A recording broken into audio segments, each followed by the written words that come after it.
اللہ وبرکاتہ۔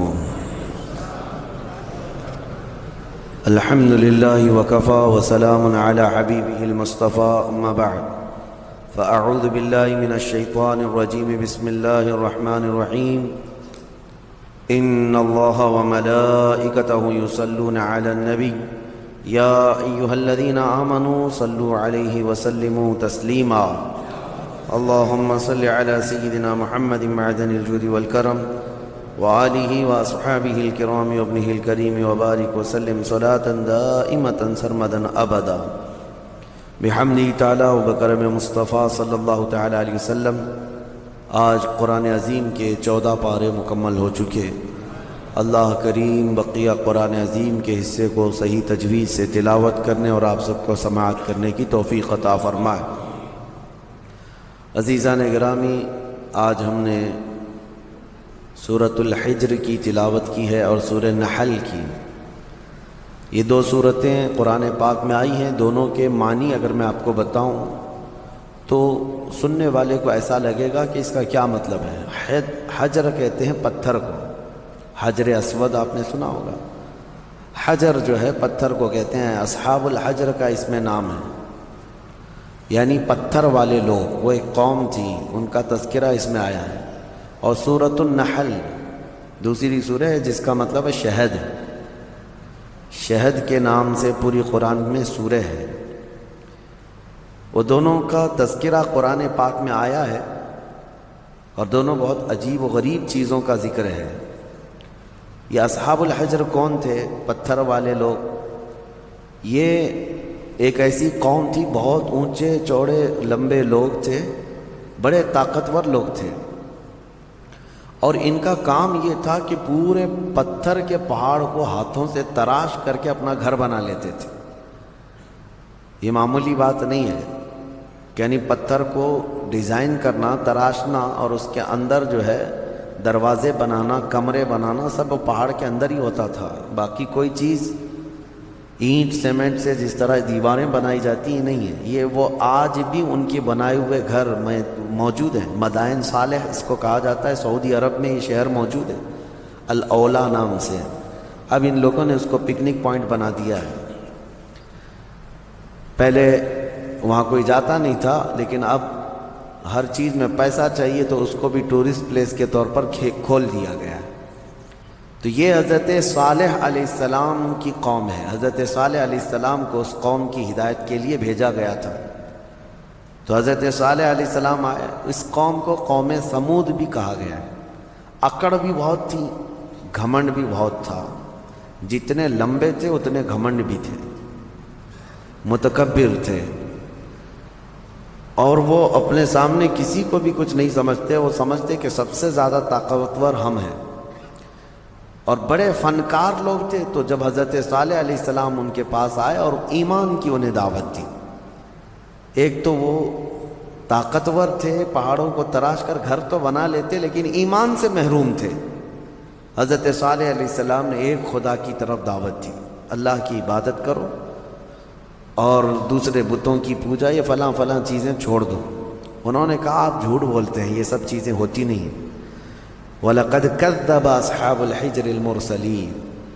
کذب کا مطلب ہوتا ہے جھٹلا دیا۔ حضرت صالح علیہ السلام کو سیدھے سے انہوں نے نکار دیا، کہا کہ آپ نبی نہیں ہیں، آپ کوئی نبی ہیں، کوئی رسول ہیں؟ تو بہرحال حضرت صالح علیہ السلام کنٹینیو دعوت دیتے رہے۔ تو اس قوم نے کیا کہا جانتے ہیں؟ ہم تو اپنے ہاتھوں سے پہاڑ کو تراشتے ہیں تو گھر بن جاتا ہے، آپ اگر سچ میں اللہ کے نبی ہیں تو اس پہاڑ سے کوئی زندہ جانور نکال کر کے دکھا دیجیے۔ آپ پہاڑ کے یعنی پتھروں سے۔ تو حضرت صالح علیہ السلام کو چیلنج کیا تھا لوگوں نے۔ نبی صالح علیہ السلام ایک پتھر کے پاس آئے اور اس پتھر کو آپ نے ہاتھ مارا تو اس پتھر سے ایک اونٹنی پیدا ہوئی، اور وہ بھی حاملہ اونٹنی، چلتی تھی، پھرتی تھی، ساری چیزیں۔ آپ کو میں یہ بات بتا دوں کہ جانور سے جانور کا پیدا ہونا یہ نیچرل ہے، اور کسی پتھر سے ایک جاندار پیدا ہو جانا، اس کو کیا کہیں گے؟ یہ معجزہ ہے۔ اب یہاں پر میں رک کر کے آپ کو یہ بتا دوں، کچھ لوگ یہ کہتے ہیں یہ سب کہانیاں ہیں اسلام میں، جیسے ایتھسٹ، ان کے بہت اعتراضات ہیں کہ معجزہ ایسا کیسے ہو سکتا ہے، چاند کیسے پھٹ گیا. آپ کہتے ہیں یہ سب تو آپ کی بنائی ہوئی باتیں ہیں، یہ معجزے کو نہیں مانتے کہ نیچر کے خلاف ایسا نہیں ہو سکتا. ہم کہتے ہیں نیچرل چیز آپ کو یہ لگتی ہے، لیکن کچھ چیزیں ایسی ہوتی ہیں جس کو سپر نیچر کہا جاتا ہے. قانون سے بھی بڑھ کر کے کوئی چیز ہوتی ہے، قانون سے بڑھ کر کے، یعنی کوئی چیزیں ہیں دنیا میں، کچھ قانون ہے. میں آپ سے پوچھتا ہوں، گریویٹی کا قانون پتہ ہے نا؟ اکثر سارے بچے جو پڑھے لکھے ہیں وہ جانتے ہیں گریویٹی، یہ لا آف گریویٹی جس کو کہتے ہیں، کوئی بھی چیز اوپر جائے گی تو زمین کی طرف نیچے گر جائے گی. ہاں، ایک چھوٹی سی بھی چیز، ابھی اس کو میں انگوٹھی کو ادھر چھوڑوں تو کیا یہ رکھی کھڑی رہے گی؟ قانون کیا ہے؟ گریویٹی کا جو لا آف گریویٹی، ہر چیز زمین اس کو کھینچتی ہے. کشش ثقل اس کو کہتے ہیں، ہر وزنی چیز کو زمین اپنی طرف کھینچ لیتی. یہ قانون ہے، لا آف گریویٹی ہے. لیکن اس کے برخلاف بھی تو ہم دیکھ رہے ہیں ہزاروں کلو کے وزن کی ایروپلین ہوا میں اڑتی ہے، اس کو زمین کیوں نہیں کھینچ لیتی؟ یہ کچھ لا آف گریویٹی سے بڑھ کر کے کوئی انسان ہی نے بنایا نا، اور دنیا اس کو ایکسیپٹ کر رہی ہے. ہونا تو یہ چاہیے. پانی میں ایک چھوٹا سا تنکا بھی ڈال دو، کیا ہوگا؟ پانی میں اندر چلا جائے. لیکن ہزاروں ٹن وزن لے کر کے کچھ شپ، کچھ جہاز پانی پر ایسے ہی تیرتے ہوئے جاتے ہیں، انسانوں کو بھی لے کے چل رہے، سامان کو بھی لے کے چل رہے. تو قانون جو ہے اس سے ہٹ کر کے بھی تو کچھ چیزیں ہوئی ہیں نا، دنیا میں ہو بھی رہی ہیں. تو معجزہ جو ہوتا ہے وہ سپر نیچر ہے، اور یہ بھی اللہ کے نبیوں سے ہے. جب لوگ ان سے مطالبہ کرتے ہیں تب اللہ تعالیٰ اپنے نبی کو یہ اختیار دیتا ہے، اور وہ نبی اپنی طاقت سے ایسا معجزہ دکھاتے ہیں. اب پتھر سے اونٹنی کا پیدا ہونا یہ معجزہ ہے. ان کو، بعض لوگوں کو یہ ہضم نہیں ہوگی بات اور سمجھ میں نہیں آئے گی. ان سے کہو اگر سمجھ میں آ جائے تو معجزہ ہی نہیں ہے. اگر سمجھ میں آ جائے، معجزہ وہ ہے جو عام انسان کی سمجھ میں نہ آئے. عام انسان کی سمجھ میں نہ آئے وہ کیا ہے؟ معجزہ. حضرت صالح علیہ السلام نے کر کے دکھایا. اب وہ اونٹنی چرتی بھی تھی، آتی بھی تھی، یہ صاف نشانی دیکھ رہے تھے وہ لوگ، کفار و مشرکین. لیکن ہوتا ہے نا کچھ لوگ جو انت بھکت ہوتے ہیں، گوبر بھکت ہوتے ہیں، ان کو ہزار صاف نشانیاں دکھیں، نہیں، نہ ایمان لانا نہیں ہے. انکار کر دیا انہوں نے، کہا کہ یہ نہیں ہو سکتا. تو حضرت صالح علیہ السلام کی اونٹنی چرتی تو رہی، اور اس کے بعد ہوا یہ کہ وہ جو گاؤں کا تالاب تھا، جب وہ اونٹنی اس میں پانی پینے جاتی تو پورا پانی پی جاتی. تو اب ان کو ڈر لگنے لگا کہ ہمارے مویشی، ہمارے جانور کہاں پانی پئیں گے. تو وہ دشمنی کر بیٹھے اللہ کی اونٹنی سے. اس کو ناقۃ اللہ کہا ہے قرآن میں، ناقۃ اللہ، اللہ کی اونٹنی ہے. تو اب پھر اس کی دشمنی کرنے لگے. حضرت صالح علیہ السلام نے ڈرایا، یہ اللہ کی نشانی ہے، اس کے ساتھ چھیڑ چھاڑ کرو گے تو اللہ کا عذاب آئے گا. اس اونٹنی کو کچھ نہ کرنا. ہاں پانی کی ضرورت ہے، میں باری لگا دیتا ہوں، ایک دن یہ اونٹنی پانی پیے گی، ایک دن تمہارے جانور پانی پیے گی. اس طرح باری لگی، سب کو پانی ملتا تھا. لیکن اس کے باوجود یہ قوم سمود جو غرور اور گھمنڈ میں مبتلا تھے، انہوں نے ایک دن حضرت صالح علیہ السلام کی اس اونٹنی کو پکڑا اور تیر مار کر کے اس کو قتل کر دیا، اس کو مار دیا. جب اونٹنی جیسی ہی ختم ہو گئی، اللہ کا عذاب آنا تھا. وہ کیا کہتے تھے پتہ ہے؟ ہمیں پتہ ہے عذابات کا آپ جو ڈر سناتے ہیں، اگر نوح علیہ السلام کی قوم پر جیسے عذاب آیا تھا، کیا آیا تھا؟ طوفان، پانی بھر گیا تھا. اگر آسمان سے بارش بھی نازل ہو، طوفان بھی آئے تو ہمیں کچھ فرق نہیں پڑے گا، کیونکہ ہم بہت اونچے پہاڑوں میں رہتے ہیں. پتھر کے پہاڑ، اس کے اندر رہتے تھے، پہاڑ تو نہیں بہیں گے. دوسری چیز، اگر لوط علیہ السلام کی قوم پر جیسے عذاب آیا پتھر برسنے کا، اگر وہ بھی آ جائے تب بھی ہمارے پہاڑوں جیسے گھروں پر کچھ بھی اثر نہیں ہوگا. کون سا عذاب؟ اگر بہت تیز ہوائیں بھی آئیں تو پہاڑوں کو اٹھا کے تو نہیں لے جا سکتی. یہ پورا ایک ایک پہاڑ 2000-3000 فٹ اونچے پہاڑ ہیں. یہ آج بھی جا کے دیکھ سکتے ہیں آپ. اتنے اونچے اونچے پہاڑوں کو تراش دیتے تھے اور گھر بنا کر اس میں رہتی کہ ہوائیں بھی اس کو نہیں اڑا سکتی. تو طوفان کا عذاب، پتھر کی بارش کا عذاب، یا پھر ہواؤں کا عذاب کیا آئے گا؟ وہ چیلنج کرتے تھے حضرت صالح علیہ السلام. حضرت صالح علیہ السلام نے اللہ کی بارگاہ میں عرض کی کہ مولا، میں نے جو دعوت دینی تھی ان کو دے دی اور یہ سرکشی پر اتر آئے ہیں. تو اللہ تعالیٰ نے عذاب جو بھیجا وہ کیسا عذاب تھا؟ فَأَخَذَتْهُمُ الصَّيْحَةُ. یہاں اللہ تعالیٰ فرماتا ہے صیحہ ایک لفظ ہے قرآن میں، چیخ کا عذاب. چیخ کا عذاب. میں آپ کو ابھی بتاتا ہوں قرآن سے کیا کیا چیزیں ثابت ہیں. معجزے کو آج سائنس کے اعتبار سے میں منواتا ہوں آپ کو. جیسے ابھی میں نے کہا کچھ قانون ایسے ہیں جو سپر نیچر ہے، قانون سے جو عام ہیں اس سے بڑھ کر کے. اب چیخ کا جو عذاب ہے، چیخ کس کی چیخ تھی؟ حضرت جبرائیل علیہ السلام آئے زمین پر، انہوں نے ایک چیخ ماری، آواز نکالی. فرشتے کی آواز میں کیا طاقت تھی واللہ عالم. وہ آواز جب پھیلتی گئی تو اتنی تیز آواز تھی کہ یہ اپنے گھروں میں، پہاڑوں جیسے پتھروں کے گھروں میں جہاں تھے، اس آواز کی وجہ سے ان کا بھیجا نکل کر کے کانوں سے باہر آ گیا اور وہ جہاں تھے وہیں پڑے کے رہ گئے. آواز کو برداشت نہیں کر سکتا آدمی. اب میں آپ کو بتاؤں، دنیا چیخ کے عذاب کو دیکھ چکی ہے، تبھی جا کر کے یہ بم والی جو آج کیفیت ہے، کئی جگہوں پر جو بارود بم وغیرہ جو بنائے گئے، اس میں ہوتا کیا ہے؟ صرف آگ نہیں لگتی ہے بلکہ اس میں آواز ہے، اور جتنی تیز آواز ہوتی اتنی تیز ہلاکت ہوتی ہے. جتنے بم بنائے جاتے ہیں، ایٹم بم ہوں یا اور بھی دوسرے، اس میں بہت سخت قسم کی آواز، جب وہ بم پھٹتا ہے تو یہ آس پاس کی چیزیں جو ٹوٹتی ہیں یہ بارود کی وجہ سے نہیں ٹوٹتی، صرف اس آواز کی وجہ سے ٹوٹتی ہیں. آواز کے اندر یہ طاقت ہے. کبھی آپ ڈی جے کو بجتے ہوئے دیکھتے ہوں گے، جب بہت تیز ساؤنڈ ڈی جے والے لگاتے ہیں تو ہمارے گھر کی کھڑکیاں ہلنے لگ جاتی ہیں. آپ محسوس کرنا، کبھی آپ کے گھروں کے سامنے سے اگر کوئی ڈی جے جانے لگ جائے تو گھر کے برتن بھی ہلنے لگ جائیں گے. ان کو کون ہلا رہا ہے؟ برتنوں کو کون ہلا رہا ہے؟ کھڑکیوں کو کون ہلا رہا ہے؟ آواز میں اتنی طاقت ہے. یہ تو ڈی جے بہت شارٹ قسم کی آواز ہے جس کو آج آپ سن سکتے ہیں، لیکن جو بم کی آواز ہے اس کو آپ کے کان نہیں سن سکتے. اور یہ دنیا کی بنائی ہوئی آوازیں ہیں. اس سے کئی ہزار گنا زیادہ ایک فرشتے کی آواز میں طاقت ہے. جب وہ آواز آئی ہوگی تو پھر انسانوں کا کیا حشر ہوا ہوگا.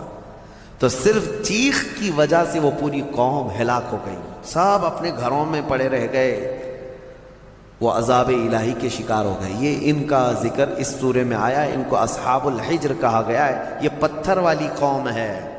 اے گھمنڈ میں مبتلا لوگو، آج تمہیں اگر ایسا لگتا ہو کہ میرے پاس بہت کچھ ہے اور میں بچ جاؤں گا، تو اصحاب الحجر نہیں بچ سکے. وہ اپنے پہاڑ جیسے گھروں کے اندر مردہ پڑے رہ گئے. صبح جا کر کے دیکھا گیا تو سب کی لاشیں بدبو میں سڑ رہی تھیں. صرف اس چیخ کے عذاب میں سب مبتلا ہو گئے، پوری قوم ہلاک ہوئی. اب آپ اندازہ کریں، قیامت بھی جو قائم ہونی ہے نا، وہ بھی آواز پہ ہی قائم ہونی ہے. آواز، یہ آج دنیا کو اچھی طرح سے پتہ ہے کہ ساؤنڈ کے اندر کتنا پاور ہے، اور آواز کے ذریعے سے ہی پوری دنیا کو ختم کیا جائے گا. کیسے؟ حضرت اسرافیل علیہ السلام سور پھونکیں گے. سور ایک باجے جیسی شکل کی ایک چیز ہے. یہ اسرافیل علیہ السلام ایک فرشتے ہیں اللہ کے، وہ ہاتھ میں لے کر کھڑے ہیں انتظار میں کہ جب مولا کا حکم ہوگا اس کو بجائیں گے. جیسے ہی اس کو پھونکنے لگیں گے دنیا میں آواز پھیلے گی. پہلے ہلکی ہلکی ہلکی ہوتے ہوئے وہ آواز اتنی بڑھ جائے گی کہ لوگ پہلے اس آواز کو سنتے ہوئے بے ہوش ہو جائیں گے. پھر اسی آواز پر پوری دنیا کی موت ہو جائے گی، ایک بھی باقی نہیں رہے گا، ایک بھی باقی نہیں رہے گا۔ اس سور کی آواز پر سارے کے سارے پورے روئے زمین پر جتنے انسان ہیں وہ سب کے سب مر جائیں گے۔ یہ قیامت قائم ہونے کا مطلب۔ پھر اللہ تبارک و تعالیٰ زمین میں زلزلے پیدا فرمائے گا، اور پھر یہ پہاڑ سب پورے اڑنے لگ جائیں گے، زمین ختم کر دی جائے گی، ساری چیزیں ختم کر دی جائیں گی۔ پھر اللہ تبارک و تعالیٰ جو میدان قیامت قائم فرمائے گا، پھر اس میں سارے انسانوں کو جمع کرے گا۔ تو سور پھونکا جائے گا، اور سور کی آواز بہت تیز ہوگی، لیکن الحمدللہ آپ نہ گھبرائیں، ہمارے اوپر نہیں آنی ہے قیامت، کیونکہ فرمایا گیا قیامت جو ہے کسی بھی مومن پر نہیں آئے گی۔ اس وقت کوئی مومن باقی نہیں رہے گا، مسلمان نہیں رہے گا۔ قیامت جو سور پھونکی جائے گی، اور اس وقت جو سارے لوگ ہلاک ہوں گے، اس میں ایمان والے لوگ نہیں رہیں گے۔ ایمان والے بہت پہلے ہی دنیا سے جا چکے ہوں گے۔ اب آپ اندازہ کرو، جب سارے ایمان والے ختم ہو جائیں تبھی قیامت کو آنا ہے، اور جب تک مومنین زندہ ہیں قیامت نہیں آئے۔ یہ روایات سے ثابت ہے۔ تو بہرحال سور کی بھی آواز ہی ہے، آواز کا پاور ہے، اور قیامت بھی اسی میں قائم ہونی ہے۔ اب اس کے بعد دوسری سورہ ہم نے تلاوت کی ہے، سورہ نحل۔ سورہ نحل شہد کا ذکر آیا۔ اللہ تعالیٰ فرماتا ہے، اللہ کی نشانیوں میں سے ہے یہ بھی، یخرج من بطونها شراب مختلف الوانہ فیہ شفاء للناس۔ شہد کی مکھی کا ذکر ہے کہ اللہ تبارک و تعالیٰ اس کے منہ سے ایک ایسے رس کو نکالتا ہے جو دنیا کی سب سے میٹھی چیز ہے، اور اللہ فرماتا ہے اس میں لوگوں کے لیے شفا ہے۔ کس میں؟ شہد میں۔ شہد میں شفا ہے، اس کی گارنٹی قرآن سے ہے۔ اللہ نے فرمایا الگ الگ رنگ کے پھولوں سے یہ مکھی چوس کر کے آتی ہے رس، اور اپنے چھتے میں لا کر چھوڑ دیتی، اور اس کے بعد اس میں مٹھاس آتی ہے، اور غضب کی مٹھاس، اس کی مٹھاس کا مقابلہ کوئی نہیں کر سکتا۔ جو اوریجنل مٹھائی ہے وہ شہد ہے دنیا میں، باقی سب چیزوں کو چھوڑ دے، سب بنی ہوئی ہے، لیکن اوریجنل جو مٹھاس ہے وہ صرف شہد کی ہے۔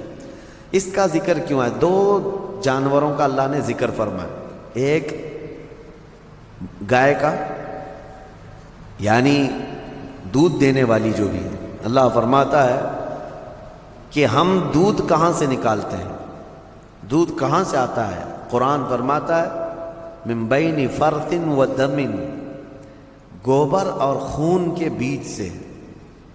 گائے چارہ کھاتی ہے، اس کے بعد اس کو جگالی کر کے وہ ہضم کرتی ہے، اور اس کا وہ فضلہ بن جاتا ہے، اور اسی سے تھوڑا خون بھی بنتا ہے۔ خون اور اس کے گوبر کے بیچوں بیچ سے دودھ کو اللہ نکالتا ہے۔ اللہ فرماتا ہے من بین فرث و دم لبنا خالصا، خالص دودھ نکلتا ہے، نہ اس میں گوبر کا اثر آتا ہے، نہ خون کا اثر آتا ہے، اور نہ ہی کسی گائے کو چیر کر کے دیکھ لو کہ کوئی فلٹر اندر رکھا ہوا ہے۔ کون سی مشین لگی ہوئی ہے؟ کون سی مشین لگی ہوئی ہے کہ اس دودھ کو صاف کر کے، یعنی اس میں خون کے ذرات ہیں تو الگ کر دے، گوبر کے ذرات ہیں تو الگ کر دے؟ میاں رنگ بھی نہیں آتا اور نہ ہی مزہ آتا ہے۔ دودھ کے اندر کبھی خون کا مزہ آیا؟ دودھ کے اندر کبھی گوبر کا مزہ آیا؟ نہ مزے کو اللہ ملنے دیتا ہے، نہ اس کے اثر کو، نہ اس کے رنگ کو ملنے دیتا ہے۔ اور قرآن میں اللہ فرماتا ہے کہ ان دونوں کے بیچ سے خالص دودھ کو نکالتا ہے اللہ تعالیٰ، اور یہ پینے والوں کے لیے پیٹ بھرنے والی غذا ہے۔ ایک اس کا ذکر ہے اس جانور کا، اور دوسرا مکھی کا، کہ مکھی جو ہے یہ عبرت کی چیز ہے، شہد کی مکھی۔ اللہ کرے کہ آپ کو کبھی ڈنک نہ مارے، کبھی ڈنک نہ مارے۔ اگر یہ مارتی ہے تو زہر چڑھتا ہے، جسم پھول جائے گا، چہرے پہ اگر کاٹ لے، کئی لوگوں کا اس میں انتقال بھی ہوا، موت بھی ہوتی ہے۔ اگر کئی مکھیاں مل کر کے کاٹ دیں آدمی کو شہد کی، آدمی مر سکتا ہے، زہر ہے۔ سمجھ میں نہیں آتا وہ زہریلی مکھی ہے، اور پھولوں کا جو رس چوستی ہے اس میں سے آپ بھی چوس کے لا کے اپنے گھر میں تھوک کے دیکھو، گلاب کو چوس لو، موگرے کو چوس لو، چمیلی کو چوس لو اور اپنے گھر کے ایک کٹوری میں تھوک کے دیکھو، بدبو ہی آئے گی۔ اور پھولوں کا رس تو کڑوا ہی ہوتا ہے، لیکن وہ مکھی زہریلی خود بھی ہے اور چوستی کڑوے پھولوں کا رس ہے، اور لا کر کے چھتے میں جب ڈالتی ہے تو نہایت ہی شیریں، نہایت ہی میٹھی چیز۔ اب اللہ تبارک و تعالیٰ فرماتا ہے کون ہے جو اس میں مٹھاس پیدا کرتا ہے؟ کون ہے؟ اس کو مٹھاس پیدا کرنے والا کون ہے؟ وہ خالق کائنات ہے، جو پھولوں کو رنگ دیتا ہے اور شہد کی مکھی کے منہ میں مٹھاس دیتا ہے۔ اب اسی کو کہا گیا ہے، یہ عبرت کی چیز ہے۔ ویسے آپ کو میں یہ بات بھی بتا دوں، وہ ڈنک مارے تو زہریلی، لیکن تھوک دے اپنے چھتے میں تو وہ شفا والی غذا ہے۔ ایک ہی منہ سے دو چیزیں کیسے؟ اتنا زہر بھی ہے کہ کاٹے تو مر جائے، اور اتنا ہے کہ اپنے گھر میں چھوڑے تو بیماروں کو شفا بھی ہو جائے۔ ایک ہی مکھی کے اندر یہ دو چیزیں۔ اعلیٰ حضرت فاضل بریلوی رضی اللہ تعالیٰ عنہ کی یاد آتی ہے، آپ نے فرمایا گستاخان رسول کو، وہ فرماتے ہیں اعلیٰ حضرت ظالموں میں شہد کی مکھی کی طرح ہوں۔ اعلیٰ حضرت اپنے آپ کو کہتے ہیں میں شہد کی مکھی کی طرح ہوں، جس کی مٹھاس کا بھی جواب نہیں، جس کے ڈنک کا بھی جواب نہیں۔ وہ اپنوں کے لیے میٹھا رس دیتا ہے اور ظالموں کے لیے وہ ڈنک بھی مارتا ہے۔ اعلیٰ حضرت نے اپنے لیے مثال میں فرمایا شہد کی مکھی کی طرح۔ لیکن میں آپ کو ایک روایت یہ بھی بتاؤں، اس شہد کی مکھی کے اندر جو مٹھاس آتی ہے، اتنی مٹھاس کیسے؟ فرمایا کہ یہ جب پھولوں کا رس چوستی ہے تو پھولوں کا رس چوس کر اپنے گھر جانے تک یہ حضور پاک پر درود پڑتی ہے، اور اس درود کی برکت ہے حضور پاک صلی اللہ تعالیٰ علیہ وسلم کے کہ اس کے منہ میں مٹھاس پیدا ہوتی ہے۔ اللہ تعالیٰ ہمارے منہ میں مٹھاس پیدا فرمائے، زبان میں آپ کے اثر پیدا فرمائے۔ یہ دونوں چیزیں اللہ تعالیٰ نے عبرت کے طور پر فرمایا ہے۔ دو جانوروں کا ذکر ہے اور دونوں عبرت کے لیے ہے۔ اب ان لوگوں کو آج کے زمانے میں پتہ چل رہا ہوگا نا کہ دودھ کہاں سے نکلتا ہے۔ آج سرچ کر کے بتا رہے ہوں گے نا کہ دودھ کہاں سے نکلتا ہے، ڈائری والوں کو پوچھو یا اس کے جو ریسرچ اسکالرس ہیں ان سے پوچھیں۔ لیکن قرآن 1400 سال پہلے بغیر کسی سونوگرافی کے، بغیر کسی چیر پھاڑ کے جب بتا رہا، تو آج بھی ان لوگوں کو عقل میں نہیں آتی بات کہ آخر یہ باتیں قرآن میں آئی کیسے؟ اس وقت نہ سائنس کا وجود، نہ کسی مشین کا وجود۔ تو محمد عربی صلی اللہ تعالیٰ علیہ وسلم کی زبان سے جو کلمات نکلے وہ ان کے اپنے نہیں ہیں، یہ خلاق کائنات کے کلمات ہیں۔ جس نے پوری کائنات کو پیدا کیا اسی نے یہ تمام چیزیں بیان کیا۔ آج ہی کے پارے میں ہم نے دو بہت اہم آیتیں تلاوت کی ہیں، وہ ہمارے لیے بہت ہی ہمت والی آیتیں ہیں۔ اللہ فرماتا انا نحن نزلنا الذکر وانا لہ لحافظون، بے شک ہم نے ہی قرآن کو اتارا ہے اور ہم ہی اس کی حفاظت کرنے والے ہیں۔ اللہ کا وعدہ ہے، یہ 26 لے کر کے جو بیٹھے ہوئے ہیں یہ پاکھنڈی مر جائیں گے، قرآن کا کچھ نہیں کر سکیں گے، کچھ نہیں کر سکیں گے۔ قرآن برسوں سے اسی طرح محفوظ ہے۔ اچھا ایک بات میں آپ کو بتا دوں، ایک جاہل بدتمیز قسم کا ایتھیسٹ اٹھا سوال کرتا ہے، کافی پہلے کی بات ہے، کہا کہ کہتے قرآن کو اللہ ہی حفاظت کرتا ہے، اللہ حفاظت کرتا ہے۔ لے جا کر کے اس نے ہاتھ سے جلا دیا، کہا میں جلایا، قرآن تو بچا نہیں۔ یہ ایسی ہی پاگل ہے جیسے نمرود نے کیا تھا۔ حضرت ابراہیم علیہ السلام نے کیا کہا تھا نمرود سے؟ میں اس خدا کی عبادت کرتا ہوں جو موت بھی دیتا ہے، حیات بھی دیتا ہے۔ تو اس نے کیا کیا؟ جیل سے 2 قیدیوں کو نکالا اور ایک کو مار ڈالا اور ایک کو آزاد کیا، کہا میں بھی زندگی اور موت دیتا ہوں۔ یہ ایسی ہی پاگل ایتھیسٹ ہے۔ اس نے قرآن کو جلا کر کے یا ختم کر کے کہا کہ یہ کہاں بچ سکا؟ نادانو، قرآن کا مطلب یہ اوراق نہیں ہے، یہ فنا ہے، یہ چیزیں ورق جو ہے یہ دنیا کی بنی ہوئی ہے۔ ہم اس ریولیشن کو مانتے ہیں جو قرآن نازل ہوا ہے، جو نفس مضمون ہے، وہ کبھی فنا نہیں ہوگا، وہ کبھی ختم نہیں ہوگا۔ وہ علم الہی ہے، وہ اللہ کی صفت ہے، وہ اللہ کی صفت ہے۔ قرآن میرے سینے میں ہے، ان کے سینے میں ہے، یا ورق پر ہے، یہ سب چیزیں جا سکتی ہیں، یہ چیزیں جا سکتی ہیں، لیکن وہ ریولیشن وہ نزول قرآن کا وہ کبھی ختم نہیں ہوگا. اس کے متعلق ہم کہتے ہیں تم 100 نہیں 1000 نہیں لاکھ جلا لو اور آگ کو جلانے کا مطلب یہ سمجھتے ہیں کہ قرآن جلا دیا, قرآن ختم ہو گیا. نہیں, قرآن کی حفاظت اللہ خود فرما رہا ہے. اللہ فرما رہا ہے یہ اپنے گھر دیکھ لیں, گھر نہیں بچا پا رہے ہیں, ان کا اپنا کوئی محفوظ نہیں رہ گیا ہے. اور یہ آج کی بات نہیں ہے میرے عزیزوں, برسوں سے. ایک سوال یہ بھی آتا ہے کہ قرآن وہی آتھینٹک ہے یا نہیں. اس سے قبل بھی میں پہلی ہی تفسیر میں اس کو بتا دیا تھا جب شروع کیے تھے ہم لوگ. یہ سوالات یہ ملحدین کی طرف سے آتے ہیں, بددین ایتھسٹ جو ہیں, ناستک لوگ, وہ کہتے ہیں کہ کیسے پتا. ہم نے یہی کہا کہ اگر اس کے خلاف تمہارے پاس کوئی ثبوت ہے کہ کوئی دوسرا بھی قرآن تھا تو لا کے دکھا دو. 1400 سال سے کہاں سوئے ہوئے تھے سارے لوگ. ایک ہی قرآن کیوں ہے پوری دنیا میں جو الحمدللہ سے شروع ہوتا ہے والناس پہ ختم ہوتا ہے. وہ کہیں کا بھی ہو, امریکہ کا ہو, انڈیا کا ہو, افریقہ کا ہو, پاکستان کا ہو, عرب کا ہو, کہیں پر بھی جاؤ قرآن آپ کو یہی ملنے والا ہے. حتیٰ کہ ہمارے درمیان سینکڑوں فرقے ہو گئے ہوں گے, ہر فرقے میں قرآن یہی ہے, یہی قرآن ہے. شیعوں کے ہاں بھی, دیوبندیوں کے ہاں بھی, اہل حدیث کے ہاں بھی, چاہے جتنے بھی مکاتب فکر دنیا میں ہیں, فرقے ہیں, سب کے پاس قرآن یہی ہے, یہی قرآن ہے. تو کوئی الگ قرآن کیوں نہیں ملتا؟ یہ ان کے لیے سب سے بڑا سوال ہے کہ اتنے تواتر تک, یعنی لاکھوں لوگوں کا ایک چیز پر جمع ہونا دنیا میں محال ہے. کوئی ایک تو اگینسٹ ہوگا. اب مسئلہ یہی ہے نا کہ قرآن کے خلاف یہ اس لیے زہر اگلتے رہتے ہیں کہ کبڑا یہ چاہتا ہے کہ پوری دنیا کبڑی ہو جائے. وہ یہ نہیں چاہتا کہ میری پیٹھ صحیح ہو جائے. وہ یہ چاہتا ہے کہ دنیا میں سب ویسے ہی دکھتے رہیں جیسے میں کبڑا ہوں. ہاں, خود کے گھروں کی کتابوں کا حال تو یہ ہے کہ بیچارے یہاں ایک الگ پبلش ہوتی ہے, وہاں ایک الگ پبلش ہوتی ہے, سب کے روایتیں بدلی ہوئی ہیں, اس کا مضمون الگ ہے, اس کا مضمون الگ ہے. بائبل پتہ نہیں مارکیٹ میں کتنی ملتی ہے, الگ الگ ہے. ویدوں میں تبدیلیاں ہیں, پران میں تبدیلیاں ہیں, شرح لکھنے والوں میں الگ الگ باتیں ہیں.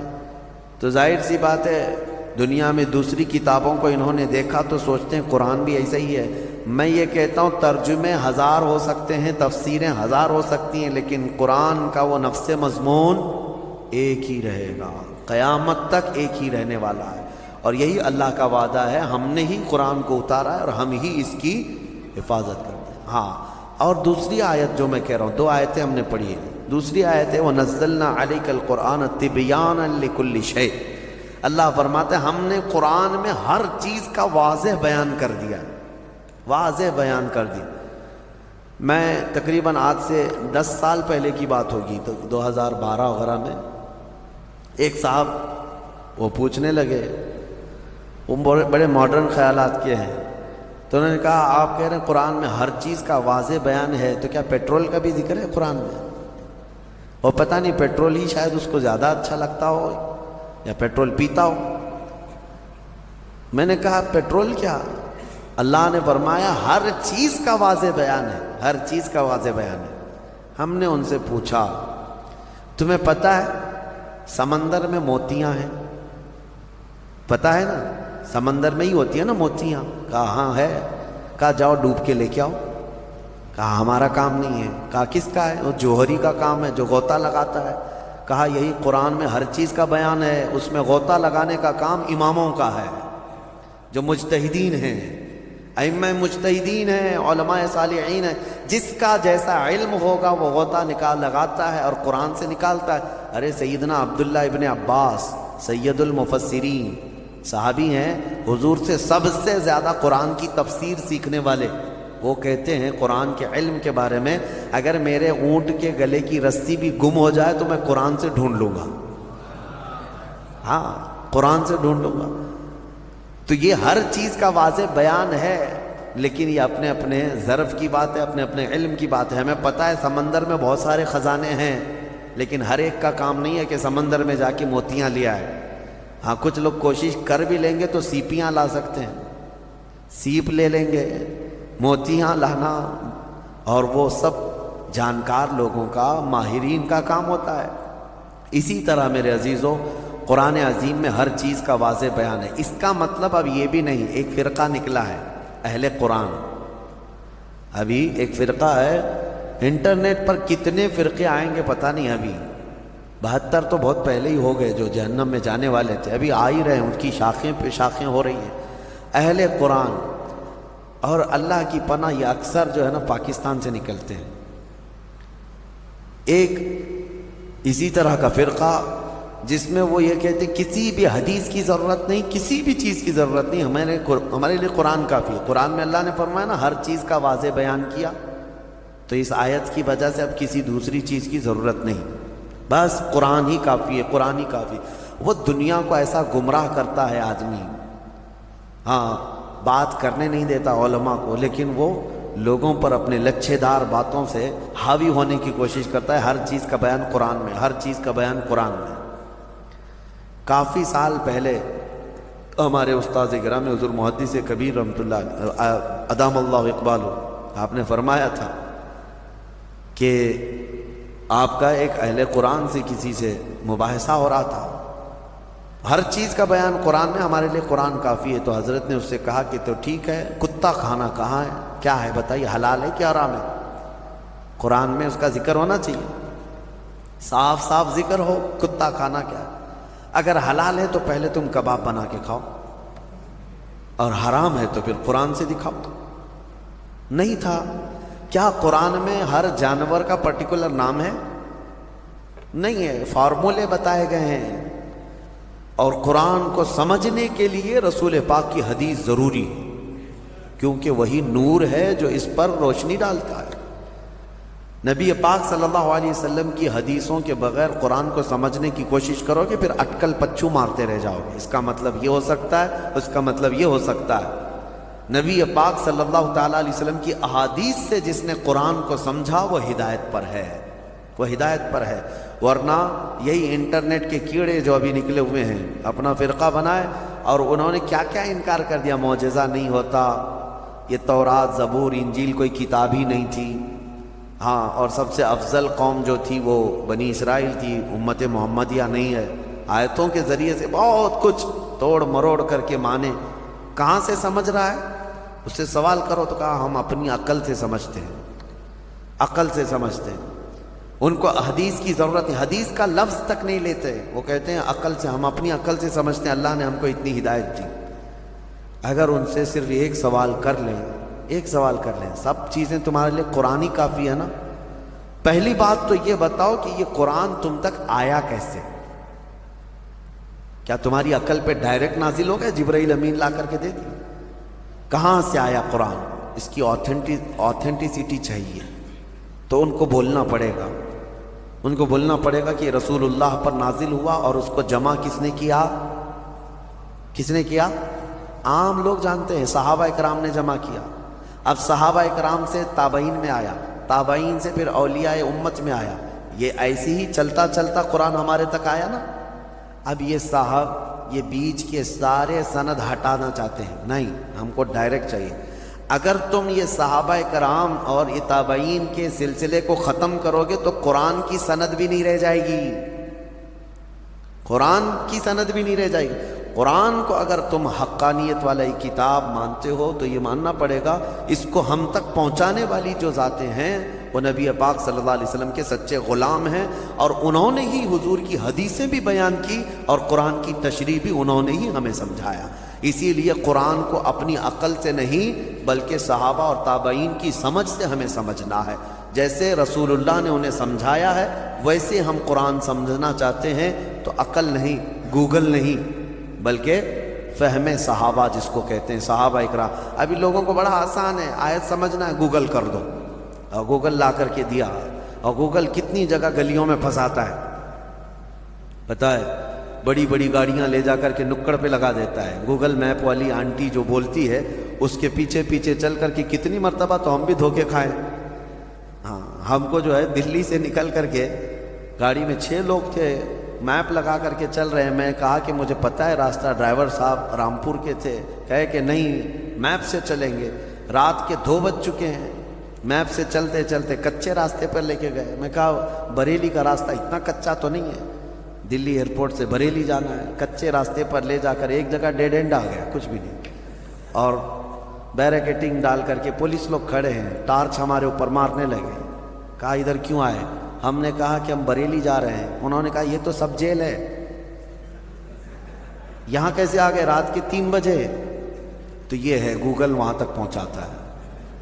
بہت سارے لوگ صرف جو ہے نا آیتوں کو گوگل کر کے وہیں تک جیل تک جانا چاہتے ہیں. صرف اس پر ڈیپینڈ مت رہو. ہاں میں یہ نہیں اس کا انکار نہیں کرتا کہ اس میں کچھ نہیں ہے, لیکن یہ آتھینٹک ہے یا نہیں اس کو سمجھنے کے لیے پھر تمہیں علماء حق کی ضرورت ہوگی. آج جو فارورڈ ہو رہے ہیں نا سارے میسیجز, حدیث حدیث حدیث کہہ کر وظیفے وظیفے وظیفے, اس کے لیے بھی کیا تمہارے پاس اتنی عقل ہے کہ حقیقت میں یہ بخاری کی حدیث ہے یا نہیں؟ کیسے پتا تمہیں؟ یہ مسلم شریف کا اس میں ریفرنس دے دیا, کیسے پتا تمہیں؟ ایک بات یاد رکھو, قیامت تک جتنی بھی ٹیکنالوجی آ جائے لیکن علماء صالحین جو اصول جانتے ہیں ان کے محتاج ہی رہیں گے. امام غزالی رحمۃ اللہ علیہ فرماتے ہیں اگر علماء اس زمین پر نہ ہوں تو انسان سب جانور ہیں, وہ صرف جانوروں کی طرح گھومتے رہ جائیں گے. آپ کو حق اور باطل میں فرق کرنے کا طریقہ انٹرنیٹ سے نہیں معلوم پڑے گا, پھر تمہیں کسی کے ہاں جا کر کے سمجھنا ہی ہوگا. بہرحال اللہ تبارک و تعالی ہمیں قرآن سے ہدایت عطا فرمائے اور بد دین اور گمراہوں کی صحبت سے اللہ ہماری حفاظت فرمائے. جو اہل قرآن جو نیچری فرقہ ہے اللہ تعالیٰ اس سے آپ کی حفاظت فرمائے. جنہوں نے فرشتوں کا انکار کر دیا, شیطان کا انکار کر دیا اور جنت کا, دوزخ کا, حساب کا, کتاب کا, سب چیزوں کا انکار کر دیا. وہ کہتے ہیں جو چیز نہیں دکھتی وہ ہوتی نہیں ہے, جو چیز دکھتی نہیں ہے وہ ہوتی نہیں. وہ جتنی دکھتی ہے اتنی ہی وہ مانتے ہیں, جتنی وہ دکھتی ہے ان کو اتنی مانتے ہیں. 9 مہینے تک اپنی بیوی کے پیٹ میں بچہ بھی نہیں مانتے, جب تک آیا نہیں دنیا میں تب تک بچہ ہے نہیں. ہاں دکھنے والی چیز ہی ان کو یقین کرنا. اور دوسری ایک عجیب سی بات ہے, جتنی چیزیں دکھتی اسی پر ایمان لاتے ہو, اسی کو سمجھتے ہو, پھر یہ بھی کہتے ہو کہ گیلیکسی میں جو ہے اتنے سٹارز ہیں, کیا کیا ہیں اس میں, بہت سارے یہ ستارے گناتے سیارے ہیں.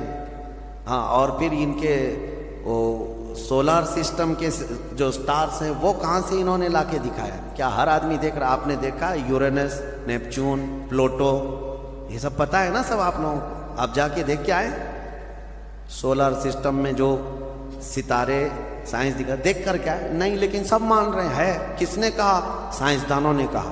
سائنسدانوں نے کہہ دیا کہ سولار سسٹم میں یورینس بھی ہے, نیپچون بھی ہے, پلوٹو بھی ہے, فلاں فلاں سٹارز ہیں. آپ آنکھ بند کر کے مان رہے ہیں.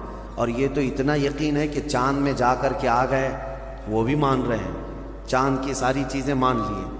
تم دنیا کو سائنسدانوں کے کہنے پر مان سکتے ہو, ہم اللہ کے حبیب کے کہنے پر جنت و دوزخ کیوں نہیں مانیں؟ یقیناً اس رسول نے ہمیں خبر دیا ہے, اس پر ہم ایمان لاتے ہیں, اور اللہ تعالی ہم سب کو غیب پر ایمان لانے والی جماعت میں ہی قبول فرمائے.